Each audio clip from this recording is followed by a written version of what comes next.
Hola, bienvenidos a una emisión más de A Fondo, espacio periodístico de análisis, de reflexión, a través de entrevistas con quienes son actores, protagonistas o testigos del quehacer público, social, cultural, económico. Justamente en este caso tenemos un invitado, pues que para mí es un orgullo que esté aquí con nosotros. Me refiero al licenciado Juan Manuel Andazola. Él es licenciado en periodismo, tiene maestría en Ciencias de la Comunicación por la Universidad Internacional de Florida y se desempeña actualmente como coordinador editorial en el Diario de Chihuahua, así como docente en la carrera de periodismo de la Facultad de Filosofía y Letras de la Universidad Autónoma de Chihuahua, donde imparte materias que van desde periodismo de investigación, periodismo político, historia de la filosofía y otras muchas materias que forman parte de la currícula de esta carrera. Bienvenido, Juan Manuel. Es un gusto estar aquí contigo, Javier, y es un gusto estar con el auditorio. Muy buenas noches a todos, reciban un saludo de mi parte y con la mejor intención de compartir con ustedes algunas ideas que creo que son importantes ahorita. Sí, yo siempre, tú lo sabes, he tenido la tesis de que los periodistas somos observadores del acontecer, somos cronistas de los hechos que ocurren, pero somos observadores de alguna manera activos, porque también formamos parte de un proceso que se llama formación de opinión pública, ¿verdad? Con nuestras notas, con nuestros editoriales, con nuestros comentarios, con nuestros artículos, nuestros reportajes, con lo que sea, ¿verdad? Y cada quien creo que vamos, por eso yo les digo que somos observadores activos del hecho, ¿no? De alguna manera interrelacionamos con los actores políticos, con los sucesos políticos o sociales o culturales o económicos. Y tú has sido un observador activo desde hace muchos años. Desde tiempo atrás, tu carrera periodística ha ido de alguna manera, o se ha dado en el contexto de cambios muy importantes en la historia no solo de Chihuahua, sino del país, como es, pues, por ejemplo, los primeros fenómenos de alternancia política electoral que se dan en Chihuahua, que después se extienden a otras entidades de la República. La alternancia de la alternancia, es decir, el regreso del PRI al poder después de un sexenio de gobierno panista. Y creo que estos son referentes importantes, así como se puede decir, para tener un mapa más preciso de cuál ha sido la evolución de este proceso que los politólogos han llamado la transición a la democracia, que creo que este proceso electoral que estamos viviendo pues forma parte de ese proceso, pero quiero ver sus características. ¿Por qué? Te preguntaría a ti, en esta evolución, ¿qué es lo que tú distinguirías que te ha tocado vivir, que te ha tocado reportear, que te ha tocado editorializar? ¿Qué es lo sobresaliente de este proceso de transición democrática de los años 80 a la fecha? ¿Cuál sería para ti lo más destacable? Bueno, creo que es muy importante entender qué había ocurrido antes para poder entender el contexto actual. Las nuevas generaciones a lo mejor no entienden, quienes están ingresando ahorita a la vida política, a lo mejor no entienden la importancia de que haya elementos como un padrón confiable, como una credencial con fotografía, como un organismo independiente que califique las elecciones. Todo esto que ahorita es algo normal. Ya no llama la atención. Ya no llama la atención. Pero hay que ver que detrás de eso hay toda una historia de logros, de participación ciudadana muy activa, que creo que esto es lo más importante, que permitió que llegáramos a donde estamos en un avance hacia la democracia. Recordarán los que les tocó ir, nos tocó ir ese tiempo, los nuevos quizá ya no, cómo el partido en aquel entonces, en los años, estoy hablando todavía de los años 60, 70, 80, todavía hasta 1986, cuando se da la gran alternancia aquí en Chihuahua, había un partido hegemónico que tenía dominado absolutamente todas las aristas, todos los copos, todos los centros de poder. ¿Cómo se realizaba eso? Bueno, no había una credencial con fotografía, como decía ahorita, el padrón era manipulable y manipulado. Además, había unas leyes electorales sumamente cargadas a la oficialidad. Todo esto fue posible cambiarlo gracias a una participación ciudadana. Recordemos, y a mí me tocó reportearlo en aquel entonces, en 1986, después de que en Chihuahua se ganaron las principales capitales por parte de la oposición, que en este caso era el Partido de Acción Nacional, Ciudad Juárez, Chihuahua, Cuauhtémoc, aunque en aquella ocasión no lo ganó el PAN, lo ganó el PS, el Partido Socialista, sí. Sin embargo también era de oposición y entró con un candidato independiente, Delicias, Cuauhtémoc, etcétera. Nuevo Casagrandes. Nuevo Casagrandes. Entonces, fue una gran sorpresa, porque en aquel tiempo incluso se pidió la dimisión del gobernador Óscar Ornelas.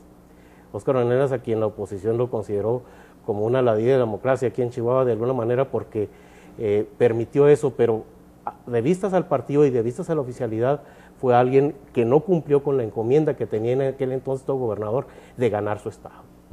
Entonces, eso de ganar su estado, pues ahorita no se entiende, pero era lo común en aquel entonces. Había toda una serie de mecanismos. El colegio electoral, pues ahorita se nos haría de risa. El colegio electoral eran los mismos diputados electos quienes se constituían en colegio electoral para calificar sus propias elecciones. Obviamente ningún diputado iba a decir, pues yo perdí, o a mí yo hice trampa, o... No se iba a autodescartar. Exactamente, sí. Era juez y parte necesariamente. Sí, claro. Entonces, ya cuando viene la transición, el gran fraude electoral en 1986, cuando compitieron Fernando Baeza y Francisco Barrio, que teóricamente ganó Francisco Barrio, o más bien oficialmente ganó Fernando Baeza, pero en la realidad la gente sentía que había ganado Francisco Barrio, se inició una gran efervescencia política y de participación y de oposición a esa imposición. Entonces, eso generó una serie de cambios que fueron, posteriormente ya tuvieron una repercusión a nivel nacional. Después del 86, ya en el 92, cuando gana Francisco Barrio, hay una modificación a la ley estatal electoral, que si mal no recuerdo fue una legislación que fue anticipada a las legislaciones posteriores, que fue punta de lanza para que la ley electoral fuera modificada y fuera mucho más democrática. Se creó también el Instituto Estatal Electoral, que luego a nivel nacional se crea también el Instituto Federal Electoral. Es decir, no había las condiciones de poder elegir libremente a los candidatos. Obviamente en esto entraba también todo un aparato de propaganda política. Todo el aparato gubernamental estaba al servicio del Partido Revolucionario Institucional. Empleados. Había una simbiosis total y absoluta. Totalmente. Fíjate perdona que te interrumpa, pero creo que has tocado dos puntos fundamentales para que nuestros televidentes, sobre todo los jóvenes, tengan estos referentes históricos, pues que son importantes para valorar este proceso que estamos viviendo. En aquellos años, para resumirlo, una de las cuestiones que tú decías, pues efectivamente había un partido hegemónico, que se sustentaba en que no había un sistema de partidos, no había realmente un sistema electoral. Es decir, las piedras angulares de un sistema político democrático pues no estaban, ¿verdad? Digamos, era una mesa con una sola pata, por así decirlo, ¿verdad? Faltaban las otras patas de la mesa. Este proceso inicia más bien un proceso, estas elecciones a las que haces referencia, un proceso que se denominó de alternancia. que fue acompañado a nivel nacional con una serie de reformas electorales trascendentes que, en mi opinión, pues su máximo logro fue el haber logrado la ciudadanización de los órganos electorales. Excelente. Sin embargo, percibo, y eso va a ser objeto del segundo segmento, que a partir de 1997 hay una situación de involución que vuelve a generar estos estados de ánimos de desconfianza en el órgano electoral. ¿Te parece que regresemos con esto? Okay. Vamos a una pausa.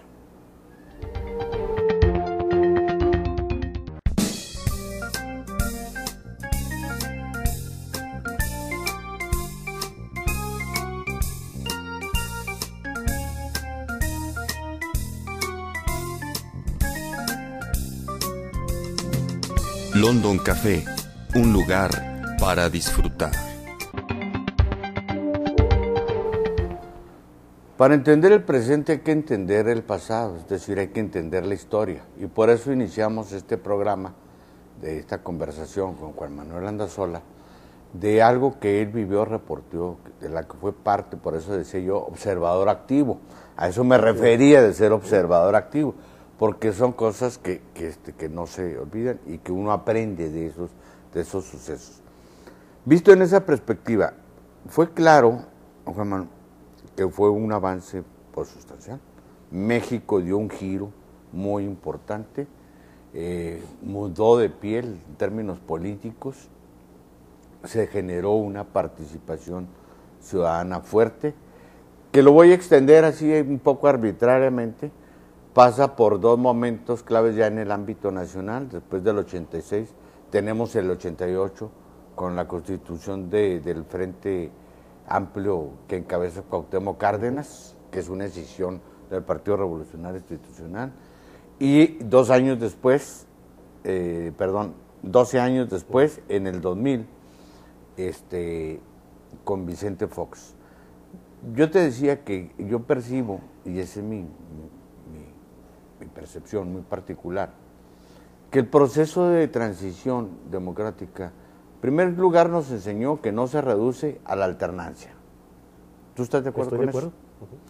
Primero. Segundo, que este proceso de transición depende en buena medida, o avanza en buena medida, con la participación ciudadana, que sobra más de la participación ciudadana que de los mismos partidos políticos, sin menospreciar todo lo que estos hicieron para las reformas electorales, etcétera. Pero para mí es muy sintomático cómo del 88 significa otro punto de quiebre a nivel nacional, como lo significó en el 86, en cuanto a participación ciudadana. Y luego viene un periodo como de letargo, como de que no llega más allá del 97 al generar un parlamento o una cámara legislativa dividida. ¿Cómo evalúas tú este tránsito entre la alternancia y la transición democrática? ¿Qué faltó para consolidar ese proceso de transición democrática? Bueno, creo que todos los cambios sociales obedecen a dos factores fundamentales. Uno es el pueblo, la sociedad que tiene ganas de cambiar, y hay dos vías ahí, o la vía pacífica o la vía violenta.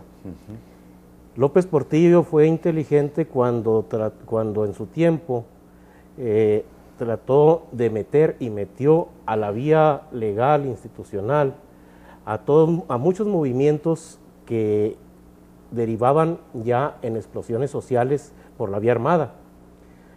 Me remonto allá porque es necesario entender que siempre va a haber, por una parte, la sociedad que empuja por un cambio y por otra parte, el gobierno que está tratando, el gobierno y una serie de intereses que está detrás del gobierno que está tratando de impedirlos.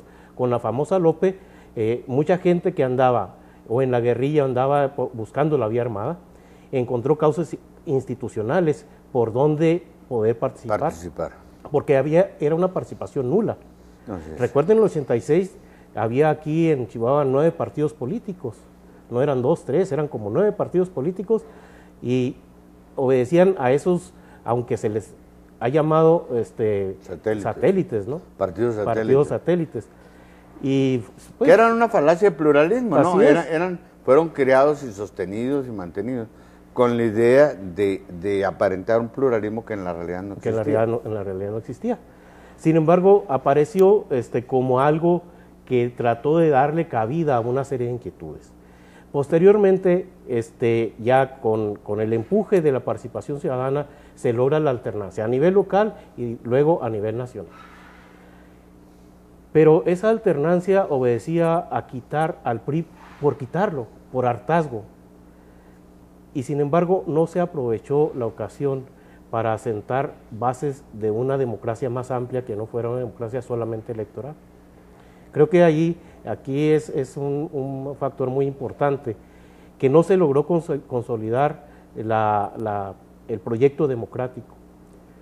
Muchos vicios que se tenían anteriormente con el partido oficial empezaron a tenerse nuevamente con el nuevo gobierno, al considerar que no era criticable, al considerar, yo recuerdo aquí cuando se le empezaron a hacer las primeras críticas a Francisco Barrio, la gente de ahí decía, bueno, estás criticando a la democracia, estás criticando un proyecto democrático. No, estoy criticando a alguien que está haciendo un ejercicio que debería ser democrático, pero que es un ejercicio de poder, deben tomarlo en cuenta. Y creo que aquí es uno de los elementos que se ha perdido y que incluso las posturas de la oficialidad, las posturas del gobierno, de quien esté en el gobierno, sea del signo que sean, ahora nuevamente siendo con Felipe Calderón, toma todavía actitudes y posturas muy dictatoriales, que van por sobre los intereses y las inquietudes del pueblo, ¿no? El empecinamiento de mantener un combate a la delincuencia de la manera como lo ha sostenido y que no está de acuerdo la gente con las consecuencias que eso ha tenido es una muestra de ello, ¿no? Y fíjate que estás tocando un punto medular porque creo que es la esencia misma de la democracia.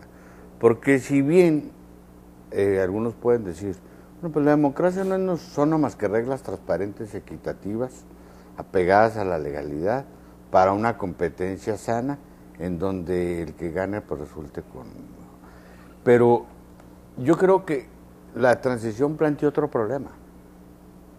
Efectivamente así inició la lucha por la democracia, por tener órganos electorales confiables, por tener un padrón confiable, por tener credenciales de elector. Todo esto con el fin de evitar, frenar o nulificar las marrullerías electorales, el fraude electoral. El fraude electoral pues no era un fantasma, era una realidad, ¿verdad? Era una situación que realmente se presentaba y que distintas generaciones lo vivieron y que eso inhibía la participación electoral. Bueno, pero se logra eso, se logra tener esos instrumentos, se logra de alguna manera tener un sistema electoral competitivo de partidos. Sin embargo, ahí viene el otro asunto que estás tratando y que me parece que es muy relevante. En la primera etapa de este proceso de la alternancia, se busca por quitar al PRI, por desplazar al PRI. De hecho, se asume una posición antigobernista. Y se deja de lado todo lo que tiene que ver con proyectos de nación, con proyectos de sociedad. ¿En qué se va a traducir? Y esto nos generó, esa es mi percepción, una partidocracia. Es decir, una democracia en buena medida sin resultados aparte, ¿verdad? Y acaparada en manos de quienes se supone eran entidades de interés público, representantes de los ciudadanos, y que se convierten no en eso, sino en dueños, ¿verdad?, de poder, y se reparten el poder. ¿Crees que esto también fue un factor que retrajo esta transición? Creo que los partidos políticos en el momento de la transición no supieron qué hacer. En primer lugar, perdieron su vinculación con la gente, con la sociedad, con el pueblo. Perdieron su vinculación y se convirtieron en órganos que trataban de buscar sus propios intereses y los intereses de quienes estaban detrás de ellos. No hubo participación y hubo cada vez una desvinculación más fuerte de los partidos políticos y esto se vio reflejado con la gente y esto se vio reflejado sobre todo en la animadversión que la sociedad fue tomando con respecto a los representantes populares, que es el diputado, sobre todo... La cara pública de todos los partidos. Exacto, la cara pública de todos los partidos políticos, ¿no? De tal manera que el partido podía hacer lo que fuera al margen de sus representados. Creo que esta es una de las aberraciones de la democracia, ¿no? Si se supone que el diputado es un representante popular, nada más alejado de la realidad, ¿no? Contrario a sus intereses, a las necesidades más sentidas. Recordarán el capítulo cuando se autorizó el aumento al IVA, que lo festinaron grotescamente, grotesca, ¿verdad? Incluso sí, sí, con sí. La Roque señal famosa, ¿no? Entonces, eso nos habla de partidos políticos que estuvieron totalmente desvinculados de la gente. ¿Y a qué hemos llegado a esto? Hemos llegado a una apatía muy fuerte y a una falta de interés por participar, creo que es el daño más grave que los partidos políticos le han hecho a la sociedad. Inhibir el deseo de participar. Y han generado también, creo yo, no sé si lo compara, una crisis de representatividad. Los sistemas de representación pues se desvincularon de sus representados. Y esto se tradujo también en una crisis de credibilidad hacia el mismo sistema de partidos y hacia el mismo sistema electoral. Vamos a una pausa y regresamos con este tema para ponerlo ya en el contexto actual, qué es lo que está pasando, qué es lo que está ocurriendo.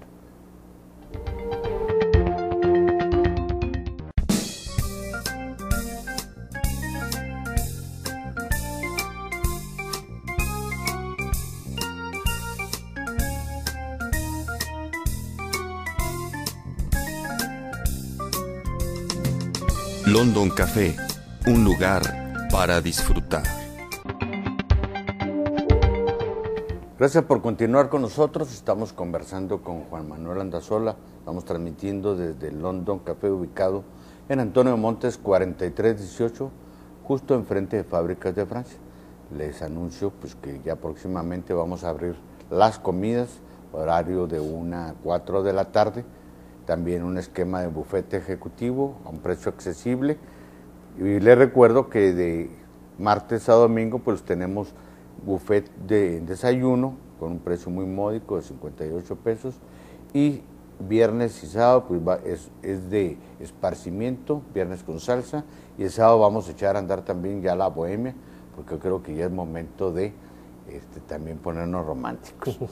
Juan Manuel, todos estos referentes históricos a los que hemos estado platicando, creo que ayudan mucho para contextualizar este proceso que estamos viviendo. Porque yo creo que hay semejanzas y diferencias.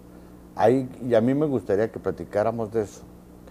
¿Tú qué percibes en este proceso a diferencia de las elecciones del 2000 y del 2006? Estamos hablando de elecciones presidenciales para ya ubicarnos en ese contexto. Que como periodista, desde tu mirador periodístico, ¿qué te ha llamado la atención? Voy a empezar con esa pregunta. ¿Qué te ha llamado la atención?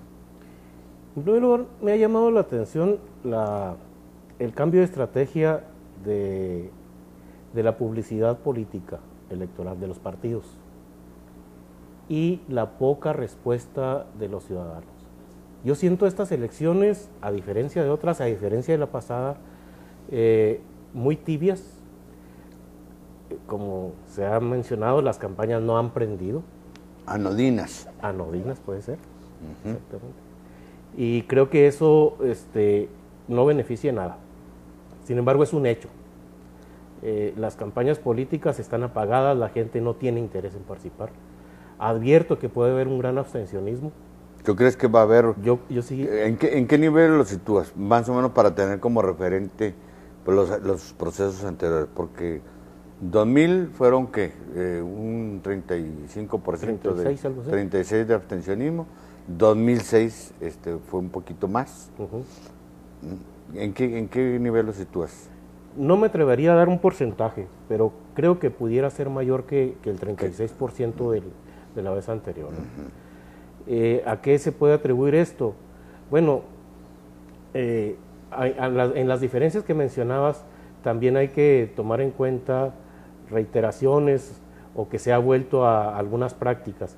Una vez que la gente quedó desencantada de alguna manera de dos gobiernos de alternancia o del Partido de Acción Nacional, el Partido Revolucionario Institucional ha tomado nuevamente, ha visto la oportunidad y lo ha hecho, ha ganado muchísimos espacios en los gobiernos de los estados, de tal manera que ahorita quizá la mayoría de la población está gobernada por el PRI, tomando en cuenta los diferentes estados en los que ha habido elecciones, le ha ido muy bien, pero ha vuelto el PRI a las viejas prácticas del acarreo de ciudadanos que están trabajando en gobierno para hacer su publicidad, que se les condiciona y se les obliga de alguna manera a que participen, apoyen a los candidatos del PRI. Así es, son viejas prácticas y el discurso del candidato todavía lo veo yo muy cuadrado, muy hecho a la antigua. El partido no se ha renovado, todavía tenemos ejemplos y aquí es un tanto, parecería un tanto extraño, ¿no?, que el mismo Estados Unidos haya colaborado de alguna manera en estos momentos preelectorales en enaltecer hechos como el de Yarrington, por ejemplo, ¿no? ¿Qué es lo que motiva o qué le interesa a Estados Unidos? Aquí. Claro. ¿Sí? Y creo que es significativo que esto haya ocurrido, ¿no? Entonces, yo veo la vuelta a ciertas prácticas por parte del Partido Revolucionario Institucional, desánimo en la coyuntura del Partido Acción Nacional, muy mal estructurado, con derrotas internas, incluso con divisiones internas, que también para ellos resulta preocupante en estos momentos. Y fíjate que lo que estás diciendo, pues yo creo que tenemos que evaluarlo y me gustaría que lo comentáramos en 3 niveles. Uno, lo que tiene que ver con lo que tú llamas apatía ciudadana o indiferencia hacia el proceso electoral. La pregunta concreta es, ¿a quién beneficia esto? O sea, en este escenario, suponiendo que efectivamente esto se diera, así como lo estás visualizando, ¿qué partido sería el beneficiado de un escenario de abstención? Creo que en un escenario de abstención el beneficiado sería el Partido Revolucionario Institucional, indudablemente. No he hecho señalamientos acerca de los partidos que apoyan a Manuel Andrés López Obrador, y no porque yo trate de ser izquierdista ni perredista, ni mucho menos. Simplemente creo que ahí también hay elementos que no ha sabido manejar el mismo candidato. El proyecto, incluso por la gente que lo respalda, ¿no?, gente como el exrector de la universidad, gente como los intelectuales que lo han apoyado el proyecto, quizá le den sustentabilidad o le den credibilidad al proyecto. Tiene propuestas un tanto diferentes, pero el candidato no ha sabido tampoco manejarlas. Pero antes de ir a las propuestas, en este ambiente de participación, a ver, yo considero que efectivamente, tanto los más beneficiados serían el PRI y las izquierdas. Uno, porque tiene una estructura construida a lo largo de muchos años y tiene una presencia territorial importante, precisamente porque gobierna la mayoría de las entidades federativas. Entonces, yo creo que eso le ayudaría mucho. Por el lado de las izquierdas, específicamente el movimiento de regeneración nacional, Morena, que se llama, pues se supone que fue creado expreso, exprofeso, para solventar la estructura electoral, crear la estructura electoral que no tuvieron en el 2006 y que dicen que fue lo que le permitió al PAN robarle la elección. Estoy hablando de lo que dice López Obrador, ¿no? Que entonces no tuvieron los representantes de casillas suficientes y que hubo regiones donde simple y sencillamente no pudieron acudir. Ellos hablan ahora de una estructura de 450,000 personas organizadas en Morena y distribuidas en casi todos los seccionales, en fin. Entonces, si esto es cierto, pues serían los principales beneficiarios. ¿Por qué? Porque el PAN tradicionalmente no ha sido un partido de estructuras, ha sido más un partido de ciudadanos en su sentido lato, ¿no? De afiliación individual, no hay aunque desde luego, pues cuenta mucho el que es el partido en el gobierno, ¿verdad? Es el partido en el gobierno. Bueno, en este escenario te planteo otra pregunta. Hasta ahí habría que ver hasta dónde le benefició ser el partido en el gobierno al momento de elegir a su candidato, ¿no? Porque esa participación también, que igual que en tiempos del PRI vivimos, pues el presidente tenía su candidato y acá también el presidente Calderón tenía su candidato, pero les salió al revés la jugada, o sea, le fue contraproducente esa elección. Sí, yo me refiero que, bueno, hay recursos, ¿verdad? Pues como quiera que sea, Sedesol y claro. Programa Oportunidades y Procampo y todo, son a querer o no, y todos lo sabemos, pues una vía para hacer proselitismo político electoral. Pero aquí marco una diferencia y me gustaría conocer tu opinión. A diferencia de la elección pasada, esta no se ve, uno al menos nadie la ha catalogado o no ha planteado el riesgo de una elección de Estado. Por una simple y sencilla razón. Porque el puntero no es el candidato del partido en el poder o en el gobierno, sino es uno que aparece como opositor. Es la diferencia, sí. ¿Sí? Entonces, ¿qué implicaciones? ¿No será esto uno de los factores que expliquen ese mercadotecnia electoral, esa que ha sido vacía, ha sido hueca, y que casi está en un debate entre el pasado y el futuro, y el presente no se toca? ¿Qué piensas al respecto?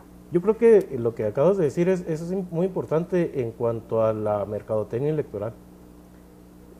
Ahorita el combate, la lucha electoral está en los medios, no está en la sociedad. Y eso, pues, porque sabemos que los medios son los que están controlando exactamente toda la agenda. La campaña, la pre-campaña, larguísima pre-campaña que tuvo Peña Nieto fue impresionante. ¿Qué le interesaba, estrictamente hablando, qué le interesaba al resto de los estados lo que Peña Nieto estaba haciendo en el Estado de México? ¿Por qué tenía que estar pagando esas millonadas justificadas? Ya que ahora le están sacando las cuentas, pero dicen, ¿todo está justificado? Sí, en efecto. Quizá no haya facturas que no hayan entrado a la contabilidad del gobierno del Estado de México. Sin embargo, eso no era justificado.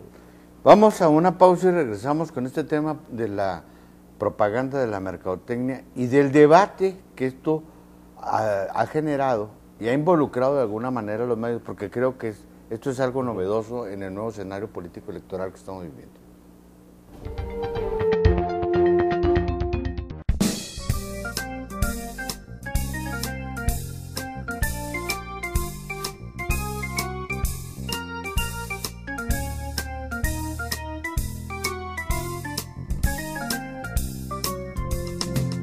London Café, un lugar para disfrutar.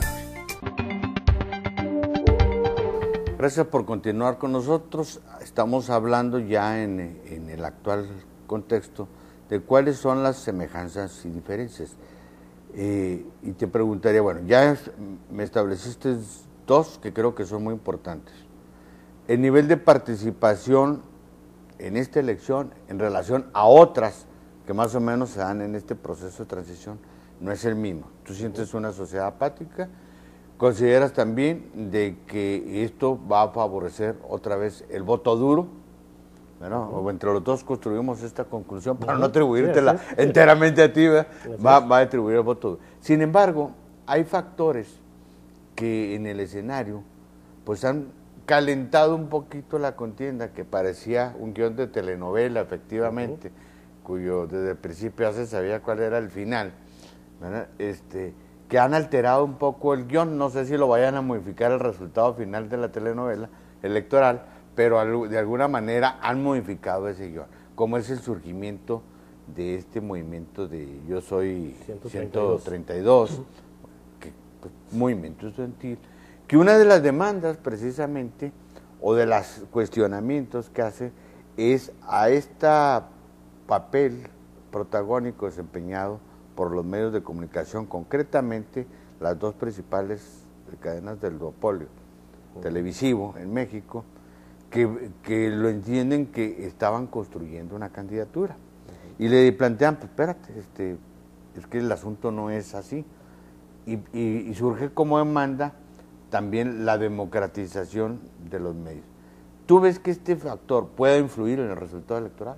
¿O crees que es una fogata de petate? ¿O sí puede de alguna manera influir en el resultado dentro de la próxima semana? Porque ya estamos a 7 días prácticamente.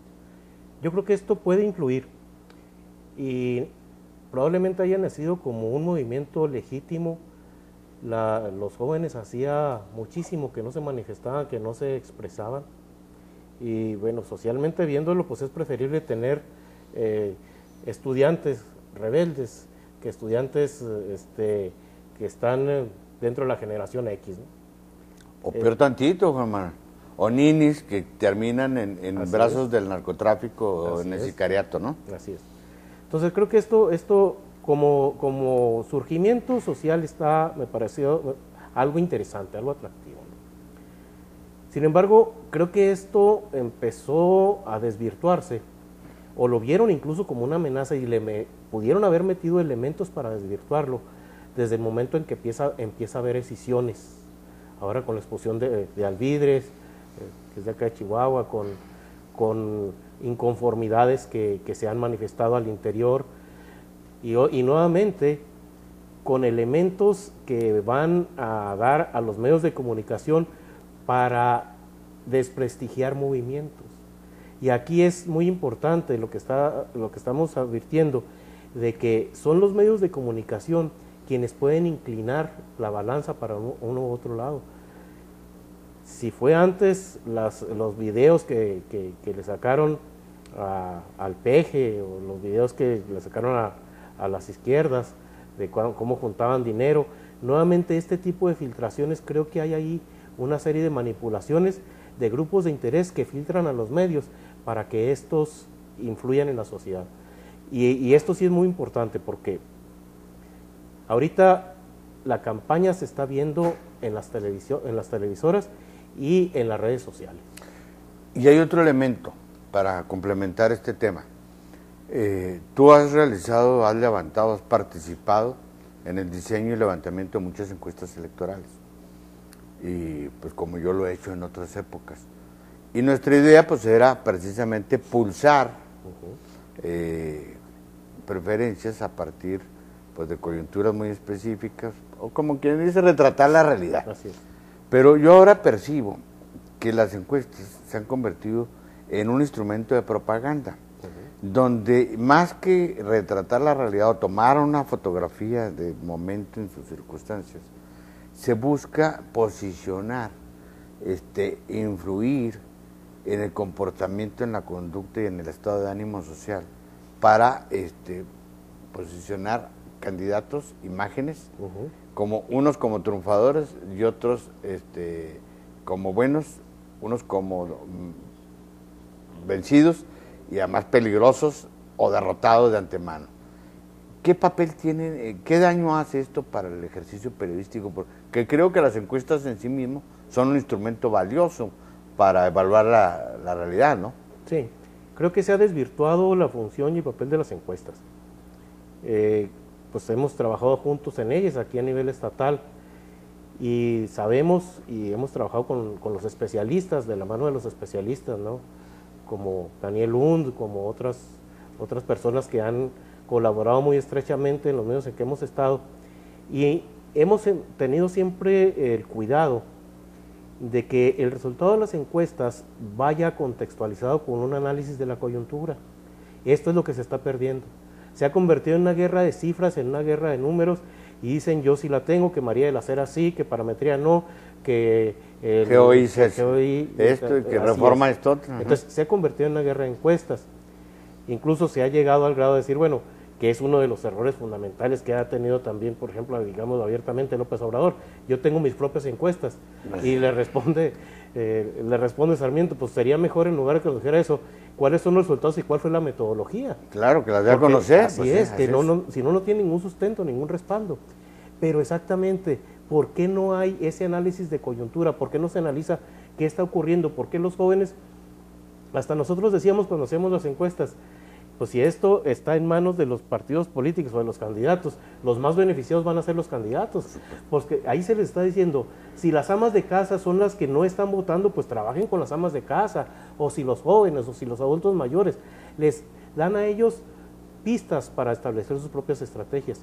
Pero no, eso no está realizándose ahorita, lo que se está realizando son simples declaraciones donde yo voy arriba y luego ya voy alcanzando y luego el otro ya me tumbó y la competencia está entre Josefina Vázquez Mota y López Obrador y el otro que sigue arriba, pero creo que eso no nos va a llevar a ningún lado. Así es. Y pese a todo esto, en tu percepción, en tu experiencia periodística, ¿tú qué escenario ves electoral? ¿Va a ser carrera de dos? ¿Va a ser de tercios? O sea, una repartición del voto en tripartidista. La diferencia del puntero va a ser holgada, va a ser estrecha. ¿Qué es lo que te dicen estos números, estas tendencias, ¿verdad? Por manipuladas o no, que bueno, de alguna manera más o menos han ido configurando un escenario electoral? Yo creo que pueden ocurrir muchas cosas en los 10 días que faltan, ¿no? Sí. Yo no me atrevería a dar un pronóstico, lo que sí creo es que no va a estar fácil, pudiera estar cerrada, depende cómo se muevan las redes sociales, porque esto va a ser muy importante, aunque se acabe la publicidad oficial, las redes sociales van a seguir. Son incontrolables. Así es. Entonces va a depender mucho de eso, va a depender también del candidato de las izquierdas. Si sigue cometiendo errores, no le va a hacer competencia. Va a quedar Peña Nieto con una ventaja holgada. Josefina, yo no le veo todavía que alcance a levantar los ánimos porque su discurso sigue siendo muy cuadrado, muy estrecho. Su postura, incluso sus posturas físicas, creo que a muchos no. El lenguaje corporal. El lenguaje corporal tiene mucho que ver. Ya te engordó y se viste ahora más mal que nunca, pero bueno. Ajá. Es parte de la imagen. ¿Sí? Claro, y hay imagenólogos que se dedican a asesorarlos a ellos, ¿no? Si las cosas cambian, pudiera haber una votación cerrada, y esto con la participación de los jóvenes, entre el PRI y las izquierdas. Creo que eso podría ocurrir. Entonces tú estás visualizando un escenario electoral de dos partes, o sea, donde la disputa va a ser entre dos partes, no entre tres, con márgenes, a ver si te interpreté bien, te leí bien, con márgenes no muy holgados de diferencia, dependiendo de lo que suceda suceda en este día, y subrayas a través de las redes sociales. Vamos a una pausa y regresamos para conclusiones, si te parece, porque después de estos escenarios electorales, que obviamente son eso, escenarios, son especulaciones, no podemos dar pronósticos, ni sería correcto hacerlo. Podemos pasar a ver los posibles escenarios postelectorales, es decir, después del 1 de julio.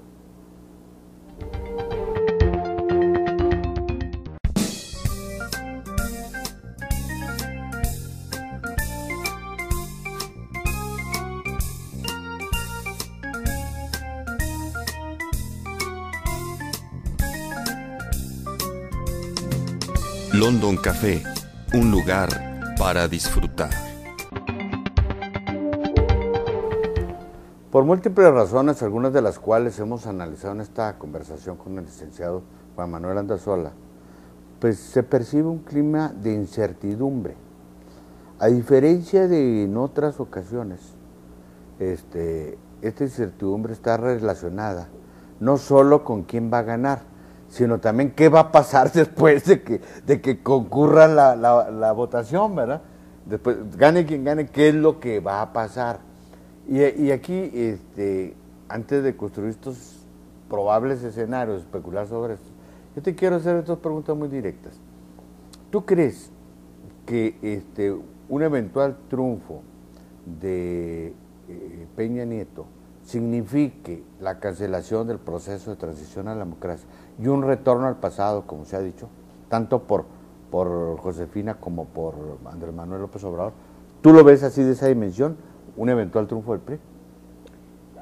Ahí, en los discursos, quisiera hacer un tanto comparativo. Porque Fox también Fox aquí metió la cuchara dice que este arroz ya se coció. Y dijo, no, y aparte que ya se coció, dijo, no está tan feo, ¿verdad? Tiene su buena sazón, porque y él niega, de hecho, en su lenguaje coloquial, de que esto signifique un regreso al autoritarismo. Así es. Yo no veo otro PRI ahorita más que un PRI que pudiera de alguna manera regresar a viejas prácticas. Me llama la atención, sin embargo, el discurso que están manejando. Mientras Josefina Vázquez Mota le da confianza a la estabilidad económica, una estabilidad económica que llega nada más a ciertas capas de la sociedad. Es decir, es la estabilidad para los que tienen, no la estabilidad para los que no tienen. Sin embargo, Peña Nieto ha insistido en que para él lo más importante es que haya mejores ingresos para las familias. Y establece una serie de cosas, ¿no? Pues voy a bajarles a la tarifa de luz mediante la energía, la reforma energética, voy a hacer otra serie y además voy a tratar de que los egresados tengan un empleo seguro y demás. Yo veo en ese sentido un tanto más vinculado las propuestas de Peña Nieto hacia las necesidades de la gente. Sin embargo, yo no encuentro, no he oído, no he escuchado cómo le va a hacer para llegar a esa solución. Y el problema que tiene el PRI, en mi opinión, es que carga con una losa muy pesada, que es ese pasado de 70 años, donde hubo todo esto que platicamos al inicio. Y yo creo que el PRI está apostando a convencer en el discurso de la democracia con resultados. Todo esto que te refieres, porque es una forma de decir que estos 2 años de que gobernó el PAN, pues pudo haber democracia, pero no hubo resultados, o sea, fueron infructuosos en términos de mejoría de la gente, en términos concretos, ¿no? Así yo catalogo. En el caso del PAN y de José, creo que también hay una carga muy fuerte, que es justamente esa falta de resultados, que no estuvieron a la altura de las expectativas, me refiero como gobierno, de las expectativas que generaron como partido desde el 2000, ¿verdad? Porque la gente vio en el arribo de Fox a la presidencia de la República y después de Calderón, no simple cambio de colores o de camisetas, pensaba que eso se iba a traducir en algo mejor para los mexicanos, ¿verdad? Entonces, y veo a López Obrador en un discurso en donde está básicamente enganchado en la moralización del régimen político, en el combate a la corrupción, el combate a la impunidad, a partir de la premisa de que eso es lo que tiene en el atraso y sumido en la miseria, en la pobreza, a la mayoría de los mexicanos. Criterio que yo te lo digo sinceramente, yo no comparto, ¿verdad? Es muy relativo. Es muy relativo. Es parte del problema, pero no es la causa en sí misma del problema, ¿verdad? Para mí el problema sigue siendo la injusta distribución del ingreso nacional, de la renta nacional, que es lo que genera esas desigualdades y propicia esas impunidades y esas corruptelas. Y la falta de inversión en muchos aspectos. Simplemente en el campo. Yo no he visto propuestas concretas para levantar al campo. Y los insumos, ¿qué van a hacer con el problemón que tienen con las tarifas eléctricas, con la deuda enorme que tienen los productores? Eso no está dentro. No había un candidato que yo les voy a arreglar el problema de cartera vencida a todos los productores agrícolas. Claro. Porque han intentado, el mismo gobierno de Calderón ha intentado hacer convenios, contratos, y quien se anima vuelve a caer nuevamente en cartera vencida por una serie de burocratismos y porque no están las condiciones dadas para hacer. Bueno, estos son más o menos, para hacer a manera de síntesis, esto es por lo que la gente va a tener que optar. Porque a diferencia de los años 80, la gente ya no vota por la limpieza electoral. Es decir, ya el objetivo ya no es solo que se respete su voto. Ya no es la preocupación como era antes. Ahora la preocupación es quién gobierna y para quién gobierna. Así es. Y cómo gobierna. Porque creo que esos son los temas que ahorita están a debate. Y en esa perspectiva hay 2 situaciones que creo que van a influir mucho.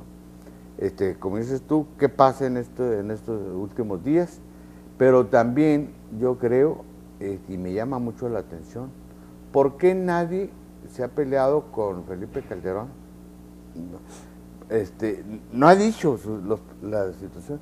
Y segundo, ¿por qué está metiendo la mano Estados Unidos? ¿Esto ya está pactado? ¿Qué es tu percepción? Por eso te preguntaba ahorita lo de Yarrington, ¿por qué lo sacaron en estos momentos, no? ¿Y si está pactado, entre quiénes? ¿Entre quiénes? No, y estamos dejando de lado otro elemento muy importante que creo que va a influir ahí, que es pues la inseguridad.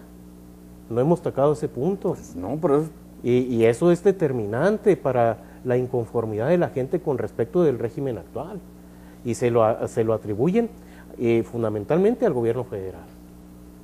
Entonces también esto va a ser algo que por eso me llama la atención que en ninguno de los dos debates el tema se tocó, y si mencionó nada más. Así es. Y muy de pasadita, porque no se abordó el tema. Y aquí la pregunta, y es una, en términos, voy a decirlo así, bandera política, entre comillas, porque es un drama social y humano muy terrible, que cualquiera de los candidatos opositores al actual gobierno podría haber perfectamente esgrimido. Entonces, a mí me llama la atención que no se use, pero sí me llama la atención que se use lo de los vínculos con el narcotráfico de algunos gobernadores expriistas, etcétera, y que sea vía Estados Unidos donde llegue eso. Acá no, acá Y la reestructura por ejemplo, Cuadri menciona la eliminación de las policías municipales, ¿no? Ese es para él uno de los factores importantes. La creación de una policía nacional de alto nivel mundial, que quién sabe qué quiere decir eso, ¿verdad? Y mandos únicos estatales. Así es. No le han entrado a la solución del problema, creo, porque a lo mejor no lo tienen. Eso es lo preocupante. Chomsky decía, y me dejó preocupado, ¿no? Dijo hace poco, que no es que la estrategia de combate al narcotráfico haya fracasado, sino que fue una estrategia deliberada para generar un ambiente, uno, de incertidumbre, de miedos, de terror, y dos, de limpieza social. Fíjate, él usó en el término, lo acaba de decir Chomsky. Entonces yo me pregunto, este fenómeno, en un momento dado y en una situación de polarización, de violencia postelectoral, no puede ser un buen pretexto para crear un estado de excepción. Y haya una intervención. Haya una intervención. Ojalá y no. Ojalá y no, pero no lo descartas. No lo descarto. Esto es una situación delicada, y yo creo que se va a amortiguar en función de estos escenarios postelectorales.